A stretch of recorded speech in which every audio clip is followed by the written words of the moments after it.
Добро вечер и добре дојдовте во новата епизода на Седмица. Како сте ми? Се надевам добри. Еве официјално влеговме во летото. И тоа не само календарски, туку гледаме дека и температурите надвор се веќе пеколни. Прогнозата за следнава недела е дека на југот од земјава, но и големите градови како Скопје, термометарот веќе стигнува и до 40 степен. Многумина од вас веќе заминувате на одмор или веќе правите планови каде да избегате од горештините. Како и секогаш нели најпопуларни дестинации остануваат Грција, Албанија, некои во Бугарија, а во Македонија секако главно туристичко место е нашиот ценет бисер Охрид. Да ви кажам, минатата недела бев на неколку дена таму. Бев сместен во стариот град. И поголемиот дел од времето го минав шетајќи го токму тој дел од градот. Нешто што не сум го направил одамна. И искрено да признавам дека бев пријатно изненаден. Колку толку во целиот тој хаос што владееше, сега има воспоставено некаков ред. И не само тоа, туку бев и восхитен од некои од новините кои хригени ги имаат направено за да го разубават овој дел и да привлечат повеќе туристи. Од убаво уредени кафулиња, во дрво и камен, се во стилот на старите градби, интересни платформи каде може да седнете на кафе, ресторани кои изгледаат како од било кое светско монденско летувалиште, интересни продавници и слично. Едноставно чувството кога шетате низ стариот дел од Охрид е слично како да сте во еден Дубровник. И тука е критиката. Не само што ќе се чувствувате како да сте во Дубровник, туку и цените се на речиси исто ниво. Јас разбирам дека не може кафе, ракија, чорба или било што исто да плаќате во Скопје и во Охрид. Исто така разбирам дека секаде во светот туристичките места се секогаш поскапи од другите места и градови во една држава. Но мислам дека кај нас малку се претерува. Колку и да е убав Охрид, колку и да е полн со странски туристи, колку и да заслужува да биде поскап, сепак треба да се има граница. Не може изнемување на една лежалка да е 600 денари или 10 евра. Не може да обично кафе да чини повеќе од колку во Мадрид или Париз. Не може еден час паркинг да ве чини 2,5 евра и слично.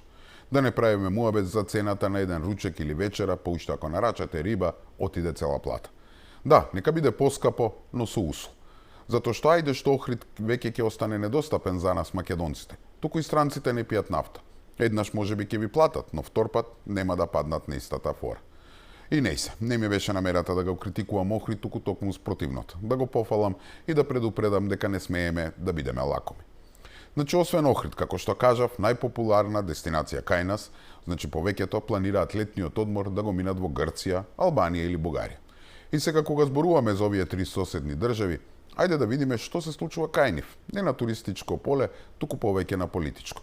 Да се свртиме прво кон западната, јужната и источната граница. Еве ќе трнеме од запад. Во услови на повеќе неделни протести низ Албанија, премиерот Еди Рама упати критики кон организаторите на синокешните демонстрации во Тирана, обвинувајќи ги дека на протестот донеле учесници од Приштина и Тетово. Рама ги нарече учесниците жртви на политички каравани и нагласи дека албанците од Македонија и Косово не можат да се сметаа за албанска диаспора. Албанците од Македонија не се диаспора на Албанија на туѓа територија. Заедно со македонците, тие се составен народ во својата земја. Диаспората се емигранти кои живеат во странски земји, а не тие, ниту албанците од Косово, кои имаат своја независна држава, напиша Рама во објава на социјалните мрежи. Значи, кога Рама се меша во внатрешните работи на Македонија, тоа е нормално. Сега, кога албанците од Македонија одат на протести во Албанија, вика албанците кои не живеат во Албанија да не се мешаат тука. Биле жртви на политички каравани. Да не испадне како на заевото сето шуто и рогато. Посебно што Рама и Заевси се другарчиња по линијата на Сорос. Што ти е карма? Зашто станува збор? Имено речиси цел месец Албанија се соочува со континуирани протести наречени Фламинго револуција, предизвикани од контроверзниот проект за изградба на луксузен туристички комплекс поврзан со компанијата на Џаред Кушнер, зет на председателот на САД Доналд Трамп. Освен во Албанија, демонстрации имаше организирани во албанската диаспора, во САД, Велика Британија, Канада, Франција, Германија, Италија, Шведска и Австралија. Учесниците на протестот барат прекин на проектот, укинување на законот за стратешки инвестиции, измени на регулативата за заштитени подрачја, но и клучното барање – оставка на премиерот Рама. На последниот протест му се собраа нешто над 250.000 луѓе. Нешто налик шарената револуција кај нас. Е сега, кога е соочен со најголемиот предизвик во својата политичка кариера и на конец му виси власта, Рама се одрекува од албанците во Македонија. Истите они албанци кои во минатото ги користеше како маша за подкусурување и мешање во внатрешните работи на Македонија и Косово. Да, посебно во внатрешните работи на Македонија. Па зарем не памти Кутриот Рама дека пред само еден месец во Македонија се одржаа протести за полагањето на правосудниот испит, протести на кои половина од учесниците беа токму од Албанија и Косово. Не само што учествуваа во Скопје, туку одржаа и свој протест во Тирана за поддршка на студентите од Скопје. Ова тогаш не му сметаше на Рама. Збор не кажа. Или не му сметаше, што токму тој беше иницијатор, организатор и реализатор на онаа фамозна тиранска платформа која беше договорена и потпишана под сенката на мапата на голема Албанија. Памтите, нели? Ајде да се потсетиме. Tirana zyrtare ka përgatitur një dokument këshillimi për partitë shqiptare në Maqedoni. Vizion Plus ka mësuar se nesër kryeministri Edi Rama do t'ja përcjell këtë dokument drejtuesve të subjekteve politike. Në të kërkohet unifikimi i qëndrimit për ruajtjen e interesit të shqiptar. Токму така, во главниот град на Албанија, под покровителство на истиот овој Еди Рама и представници од Косово, лидерите на партиите на албанците од Македонија го потпишаа документот со кој Македонија се доведе на работна федерализација. Барањата што тогаш и беа испорачани под покровителство на истиот овој Рама беа употребата на јазикот, целосна официјална употреба на албанскиот јазик на цела територија, вклучително и во државни институции и униформи, рамноправност и символи, решавање на спорот за името, како и дебата за државното знаме, химна и грб, со цел тие да рефлектирале мултиетничката реалност. Во економски развој бара рамновна економска распределба и инвестиции во општините каде живеело мнозинство албанско население, бара уставни промени, усвојување резолуција во собранието во која ќе се осудил геноцидот врз албанците во минатото. Како што памтите, овој документ тогаш стана услов за сите македонски партии кои сакаа да добијат албански партнер во владата. Иако памтите, токму таа платформа беше причината што Ахмети му го сврте грбот на ВМРО ДПМН и реши на власт да го донесе Заев, кој речиси до последна точка ја исполни платформата. Тогаш на Рама не му сметаше да се меша во работите на Македонија. Или кога во изминатите години, откако е на власт, што често имаше континуирани средби и координации со политичките лидери на албанците и од Косово, но и од Македонија, кога користеше секаков повод и можност за средба со политичките представници на албанците од Македонија, посебно со Ахмети и луѓето од УИ. Или пак не му сметаше кога се мешаше во пописот во Македонија. Со оваа фотографија албанскиот премиер Еди Рама ги повика македонските албанци во диаспората, масовно се попишат на пописот во Македонија, попис кој после изгледа наместо нормална статистичка операција стана албанско национално прашање. Првиот вице-премиер на Македонија Артан Груби својата турнеја со цел агитирање за пописот ја продолжи во Тирана и тоа во кабинетот на премиерот на државата. Пред главниот град на Албанија Груби беше и во Косово, каде се сретна со високи политички фигури, а главна тема на разговор нормално бил пописот. Во видео објавено на својот Facebook профил поранешниот премиер на Косово Рамуш Харадинај со Груби зад него испраќа повик албанците масовно се попишуваат на пописот во Македонија. Овој пат треба сите да бидеме заедно, да го поддржиме и помогнеме попишувањето на албанци во Северна Македонија, особено оние кои што се во диаспора. Станува збор за лесен и јасен процес и правејќи го овој чин, односно попишувајќи се, тие си помагаат себе си, нивните семејства и татковината, во овој случај целиот регион. Значи, во очи на пописот кај нас тој го пречекува Груби со ливче на кое стои адресата на Македонскиот завод за статистика и ги повика албанците, тоа не само од Македонија, туку и од диаспората да се пријават. Истата онаа диаспора која сега ете многу му смета и која може да пресуди на неговата политичка кариера. Рака на срце, Рама никогаш нема објавено слика од мапата на голема Албанија на своите официјални профили, но многу често флертува со идејата за обединување на албанските народи и со тоа ги провоцира србите и македонците, но и меѓународната заедница на која најмалку што сега и треба е некакво ново менување на границите. Па така, пред некоја година, например, ако памтите, тој предложи Албанија и Косово да имаат заеднички председател. Предходно гласно размислуваше за Албанска унија, во која албанците од Албанија, Косово, Македонија, Црнагора и Србија би можеле да се обединат. А да не заборавиме и на провокацијата кога тој сподели фотографија од македонскиот водопад Лешница на Шарпланина, представувајќи ја како убавина во Албанија, што предизвика обвинување за географско присвојување. Ненамерна грешка од незнаење, провокација или присвојување на туѓ локалитет. Албанскиот премиер Еди Рама објави фотографија на својот Facebook профил од планински водопад на Лешница, кој се наоѓа во Македонија, а под сликата дал објаснување прекрасна Албанија. Ова предизвика бурни реакции во јавноста. Авторот на фотографијата, споделена од албанскиот премиер Еди Рама, потврди дека станува збор за водопадот од македонскиот кањон Лешница на Шарпланина во близина на село Бозовце. Јас не знам што е разликата на тоа да се објави карта на голема Албанија или конкретно да си присвоите дел од Македонија како своја територија. Дури ова второ според мене е пострашно.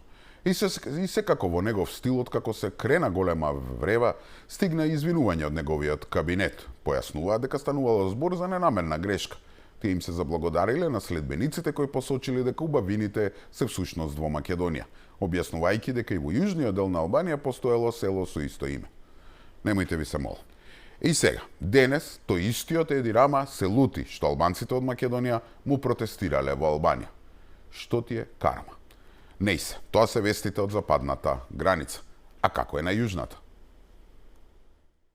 Грција најавува нови мерки за граничниот преминев зони со цел да се намалат долгите колони и чекањето, кои во последниот период стана секојдневие за патниците од земјава. Одлуката била донесена на состанокот во Солун, на кој учествувале представници на грчките институции, полицијата, царината и локалните власти. Како решение Грција најавува зајакнување на информатичкиот систем за побрза обработка на потатоците, но и поставување на привремени технички решенија кои треба да го олеснат движењето на возилата и патниците. На терен веќе се испраќаат специјални тимови кои ќе следат состојбата и ќе предлагаат и дополнителни мерки, но нема можност одредена држава да биде исклучена од примената на правилата како што тоа се шпекулираше за Србија. Минатиот и овој викенд, кој во земјава се продолжени викенди, ги покажаа слабостите на системот кој предизвика хаос на границата, кој допрва ќе се зголемува во летниот период ако не примени Грција решенија за брз премин на границите. Значи, со сати се чека на граница, а уште не е ниту пикот на сезоната. И искрено, за оваа состојба на границата не можеме да обвинуваме само Грција. Тоа е Европската Унија и нивниот однос кон нас. Овој метеж, како што знаете, се случува заради воведувањето на тој ЕЕС системот, односно новиот дигитален систем за гранична контрола на Унијата кој автоматски ги регистрира влезовите, излезите и одбивањата на влез на државјани од трети земји, вклучително ети патници од Македонија и Србија, при патување во Шенген зоната. Системот е целосно оперативен и го заменува нелиона рачното удирање печати во пасошите со биометриска идентификација. При прво патување или при прво влегување во ЕУ, откако системот стапи на сила, на граница ви земаат биометриски податоци, дигитална фотографија, отпечати од прсти и слично. Овие податоци се чуваат во базата на системот и се користат за брза идентификација при следно преминување на границата. Деца по 12 години не мора да го прават ова. Сега, многумина од патниците кои решиле летово да го минат на некој од плажите во Грција, го имаат минато тој прв чекор, но повеќето не. Посебно не цели семејства.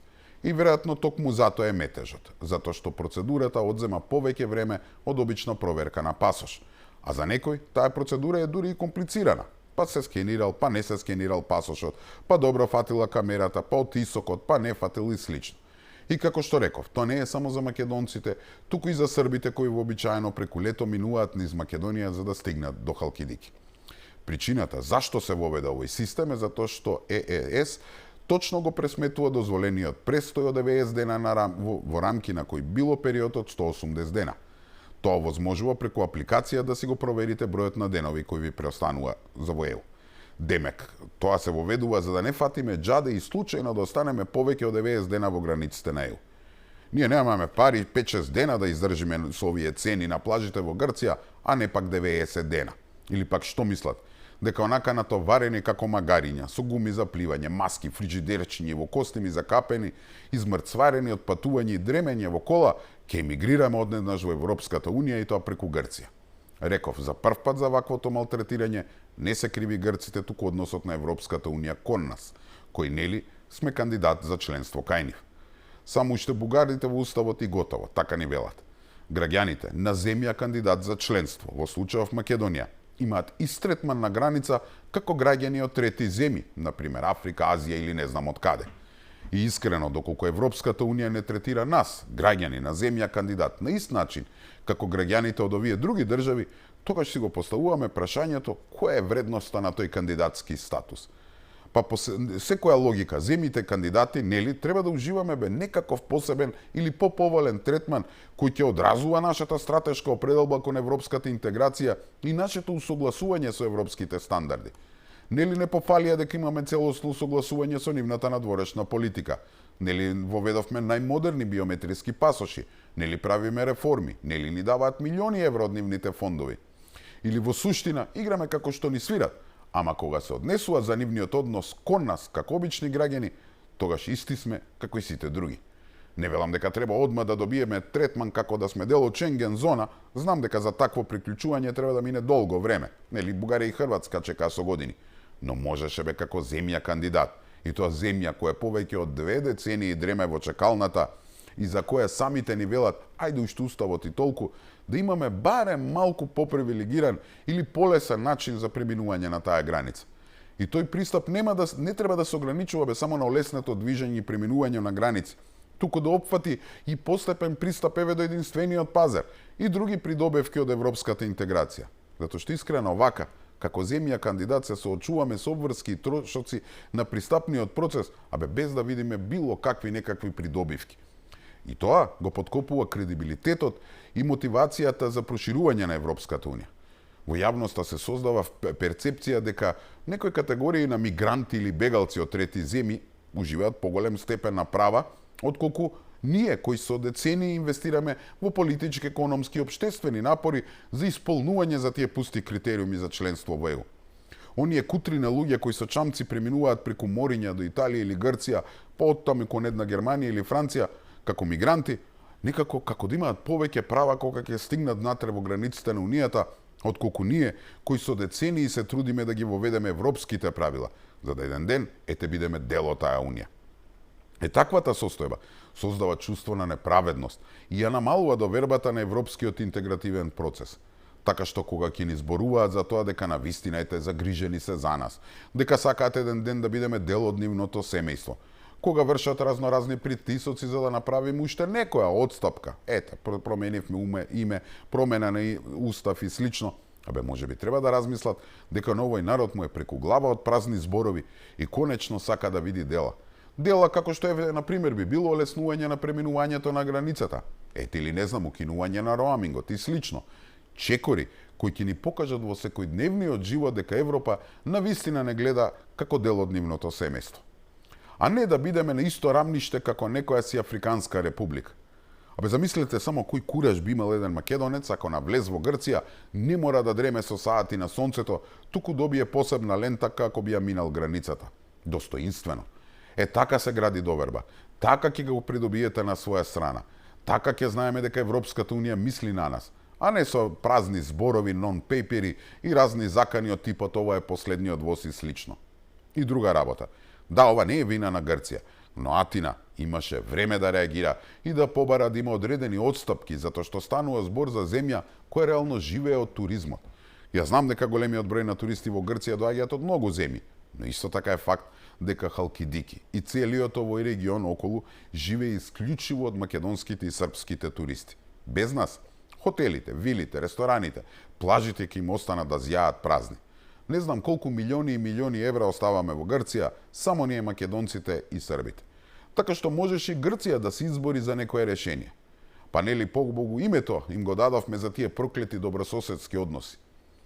Сега, додека ние се мрцвариме со саати на граница, некој изгледа како да немаа таа мака. Нови снимки од уживањето на Зоран Заев на луксузната јахта на Палјури на првиот крак на Егејското море. На видеоматеријалите до кои дојде Алфа се гледа поранешниот премиер со уште неколкумина како се сонча на скапото пловило, но и како плива во чистите морски води. Според нашите информации, човекот кој договори промена на името на Македонија веќе неколку дена ужива на грчкото приморје во близина на преубавата плажа Голден Бич покрај Палјури.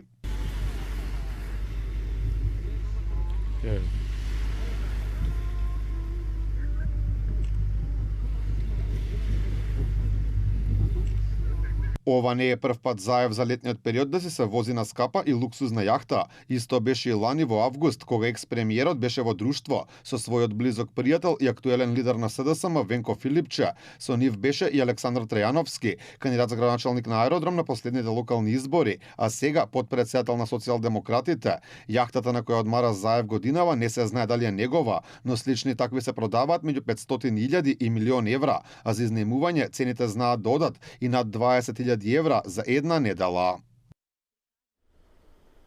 Добре, барем да не го мислиме него. Да бидам искрен, прва работа што ми падна на памет кога го видов видеово е: добро бре, си купил или изнајмил, било како да е, луксузна јахта која чини речиси милион евра. Се зборува дека семејството и тој лично тежат милиони и милиони евра. Шпекулираа дека има големи бизниси во Дубај. И ти бре, со тоа луксузната јахта си се натопорил во паљури. Не во некое Сејшели, Бали, не во некое светско монденско летувалиште, туку на паљури бре. Значи не да уживаш во наводници во тоа што во наводници си заработил. И тоа зборот заработил под големи наводници. Затоа што сите се сомневаме како тоа одеднаш стана милионерот како дојде на власт и си замина. И веројатно еден ден ќе одговара за тоа. Значи не оди да го види светот, туку се натупурува во паљури да го види цело село.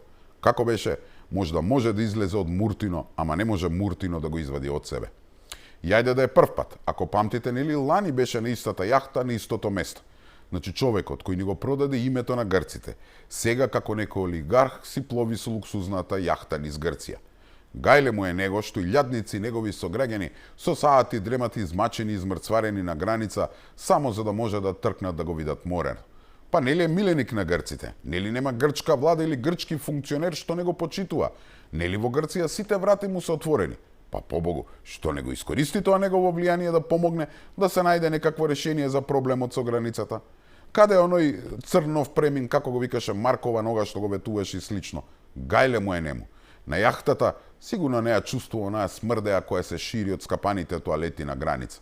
Не, тој ужива во морскиот ветар, додека милионската јахта се залетува по брановите околу паљури.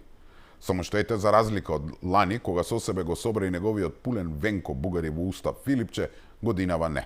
Изгледа не заслужил. Не си одработи домашната задача да го смени уставот.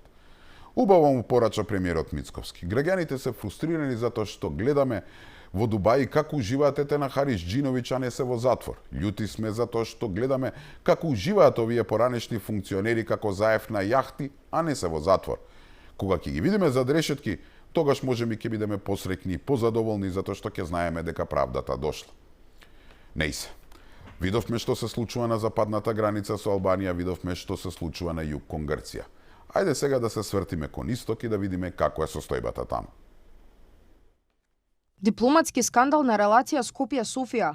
Пробугарски медиуми објавија документи за приватно патување на сопругата и помалиот син на премиерот Христијан Мицкоски во Пампорово. Дипломатската нота со која македонската амбасада го известува бугарското МНР за 3-дневната агенда е стандардна практика за функционери и членови на нивните потесни семејства, пред се поради безбедносните протоколи. Но податоците кои според сите правила би требало да бидат тајни, најпрвен завршија на социјалните мрежи, а потоа и на повеќе портали. Премиерот оценува дека ова е само уште еден сигнал од источниот сосед дека односите меѓу двете држави се радикализираат. Видовме еден преседан во дипломатијата кога излезе дипломатска нота за тродневен престој на мојата сопруга со мојот помал син кај наши пријатели, да речеме, во Пампорово. Нешто што е невообичаена пракса во светот на дипломатијата и можеби единствена како таква. Замислете ние сега да ги вадиме сите дипломатски ноти кои што ги испраќаат од нашиот источен сосед и практично во тие дипломатски ноти пишуваат работи кои што можеби исто така би биле интересни за јавноста. Така што вчера видов еден преседан. За случајот, премиерот рече дека веќе ги информирал партнерите на Македонија во НАТО, бидејќи со објавувањето на дипломатската нота, како што кажа, се загрозува и безбедноста на неговото семејство. Сите овие индикатори кои што ги гледаме не велат дека одиме кон подобрување, туку напротив имаат некои аматерски потези кои што за мене се тотално неразумни и нејасни, но како и да е, ние да си останеме фокусирани на тоа што е наша задача, а тоа е да испорачуваме за реформската агенда, да ги правиме реформите дома, да ја градиме економијата, да растеме и така натаму. Тоа е она кое што представува наша задача како влада. Тие нека се терат својата работа, ние работата за која што сме бирани од граѓаните, тоа е да испорачуваме проекти и да решаваме проблеми. Нејасно е како документот излезе во јавност и зошто токму сега, 6 месеци по приватното патување. Во него во детали се опишува возилото, рутата, дестинацијата и други детали. За пробугарските медиуми кои објавија дипломатската нота, спорно е зошто сопругата и синот на премиерот биле на викенд во Пампорово, додека тој, како што пишуваат, војувал против Бугарија. Значи, бугариво не можат пониско да паднат. И на социјални мрежи објавуваат податоци кога и каде е сопругата и синот на премиерот. Да не ви се верува. Луѓе, ова е личен и сериозен закана кон македонскиот премиер Мицковски. Не само кон него, туку и кон неговото семејство. Сушност, ова е насилна порака дека Бугарија може кога сака и кому сака да обелодени доверливи информации за движењето. А тоа, според сите прописи, е секако отворена и дрска закана по нивните животи. Абе, замислете само некоја будала да го прочита ова и да му текне и да отиде и на сопругата и синот на премиерот да им кажува дека тие се бугари или зборуваат бугарски јазик. Значи, пораката е јасна, а тоа е дека Мицковски и неговата фамилија никогаш не може да бидат безбедни кога патуваат на бугарско тло. И не само премиерот. Ако можат да објават за него, тогаш можат да објават за било кој. И токму затоа, веројатно, никогаш повеќе премиерот, неговото семејство, не верувам ни дека било кој друг функционер нема да стапнат преку источната граница. Ова е невиден скандал, срамота. Тоа е тој фашистички манир на однесување. Се извинувам, администраторски манир на однесување. Видете, ваква дипломатска нота, испратена од наша амбасада до бугарско МНР во јануари, за движење на фамилијата на Мицковски на бугарската територија, преминување на граница и други безбедносни детали, луѓе, не се купува туку така. Ниту пак секој може да ја дофати или да ја најде. Пајте случајно да се најде на социјални мрежи. Од авион се гледа дека е намерно извадена од фиоките на бугарското МНР со многу јасна цел – да се влошат односите со нашата земја и да се предупреди македонската влада дека нивните мрачни структури не им се туги радикални дестабилизаторски сценарија. И токму затоа добро е што премиерот веднаш го извести НАТО. Тоа што лично ме чуди е што нема ниту збор оттаму или пак од Европската унија, каде нели Бугарија е и членка. Нели таа е веќе дел и од Шенген зоната, така што влегувањето на нејзина територија е влегување на територија на Европската унија. Објавувањето на оваа нота е објавување на доверлив податок за движењето на нашиот премиер и неговото семејство во рамките на Шенген зоната. Едноставно, прекршокот не е само бугарски, туку и европски. Нели, ако за нас важат европските правила, некога дремеме на граница со Грција, која е нели дел од Шенген зоната, валјда правилата важат и за Бугарија, која исто така е дел од Шенген зоната. Или пак бугарите уште се сметаат дека се дел од зоната на самракот, каде се е можно. И сега, откако нашето МНР го повика нивниот амбасадор да протестира заради овој скандал, нивното министерство конечно се огласи и се вади дека станувало збор за постара нота, дека не се однесувала засега, дека не била загрозена ничија безбедност и слично. Миж јасан да ти бам. Како што напиша бившиот амбасадор Шамбевски, не е проблем од кога се случил настанот. Дали во јануари 2026, мај 25, проблемот, како и реакцијата, се однесуваат на фактот дека од бугарското МНР релативно лесно излегуваат официјални дипломатски кореспонденции во случајот вербални ноти. Такво нешто никогаш не смее да се случува во дипломатска практика. Никогаш. Тој го советува бугарското МНР темелно да си го испита случајот, да го утврди и санкционира одговорниот за протекувањето, без разлика дали станува збор за намерен или ете дури и ненамерен пропуст. Да се извини до креаторот на нотата и да превземе мерки вакво нешто никогаш да не се повтори. Тоа е она што треба да се направи, а не да се релативизира проблемот со соопштенија. Довербата во дипломатијата се гради токму преку почитување на доверливоста. Не само во односите со нас, туку и со заедничките партнери, нели во НАТО сме. Само што мислам дека на бугарите ме гајле. Тоа е само уште еден дел од нивната војна против Македонија. Мислам дека цел свет веќе гледа дека Бугарија не ја интересираат добрососедски односи. Токму спротивното. Не напаѓаат од сите страни. Ги користат безбедносните служби, ги користат своите разузнавачи. Ете, гледате, водат дипломатска војна. Постојано сме цел на некакви си нивни хибридни напади. Ја имаат на своја страна и македонската опозиција и Венко Бугари Вустав Филипче. Се ги палат дипломатските возила пред извештај на Македонија да се најде во Европскиот парламент и сега како врв на се објавуваат доверливи податоци за движењето на семејството на македонскиот премиер. И сето ова пред очите на Европската унија, кои те слушаат, гледаат и упорно си молчат.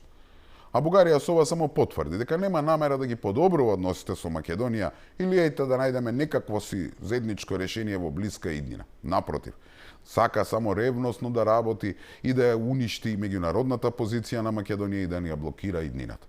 А ние гледаме, си остануваме неизлечиви оптимисти. Македонија се повеќе ја гледа својата иднина во Европската Унија. Над 60% од граѓаните го поддржуваат членството во Унијата.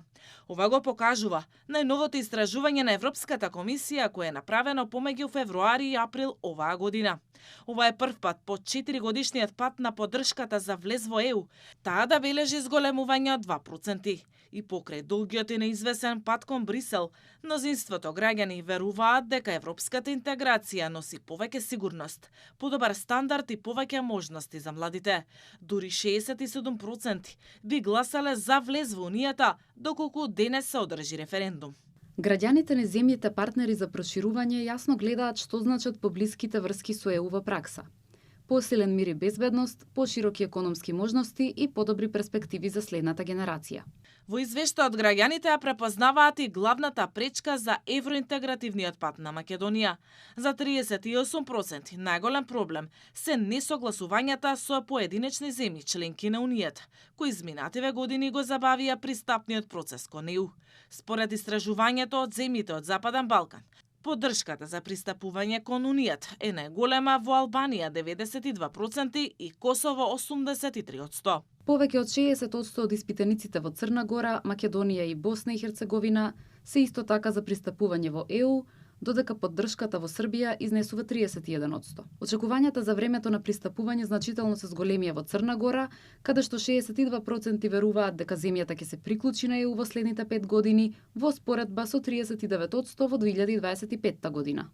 Поддршката за членството во Европската Унија во Грузија изнесува 71%, пошто следат Украина со 65% и Молдавија со 58%, додека 46% од испитаниците во Турција изразиле поддршка за членство во ЕУ.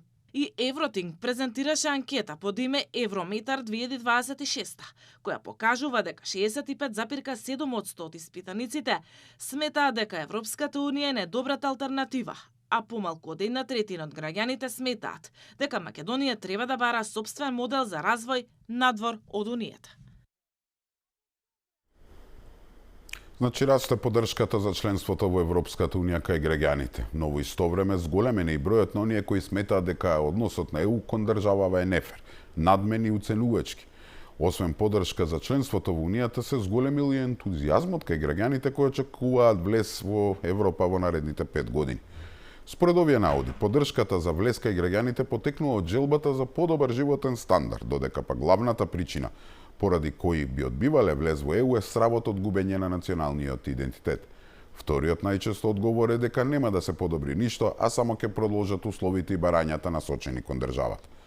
Ова едноставно значи дека македонците не се откажуваат од својата европска иднина и покрај сите пречки на патот. Но исто така јасно и гласно кажуваме дека нема членство код цената што треба да ја платиме е губење на националниот идентитет. Овие податоци треба да бидат поттик за владата да продолжи по овој зацртан пат. А тоа е да, се бориме со сите сили да стигнеме до целта, полноправно членство во Унијата, но не сме подготвени да платиме било каква цена.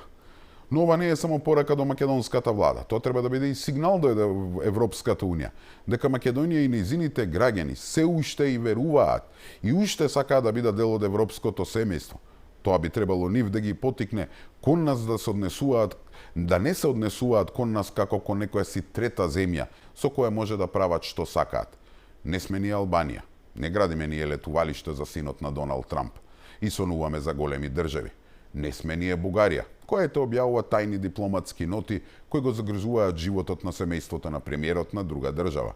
Не сме ние Грција, која остава граѓаните на една соседна земја и тоа кандидат за членство да горат на 40 степени само за да се испочитува некоја си нова и глупа формалност. Не сме ние ни Србија, која те седи на две столчиња, едно со вас, друго со Путин. Ние сме Македонија, земја која има истрпено многу, која има многу дадено, па дури и премногу, а која се уште верува во тој сон наречен Европската Унија. И тоа мислам дека веруваме во тој сон можеби повеќе отколку нивните земји членки. И тука мислам дека е веќе време да ја завршиме и оваа епизода на седмица. Се надевам дека го задржа вашето внимание. Со Господ напред, се гледаме за една недела, во исто време, на исто место. Имајте пријатна вечер.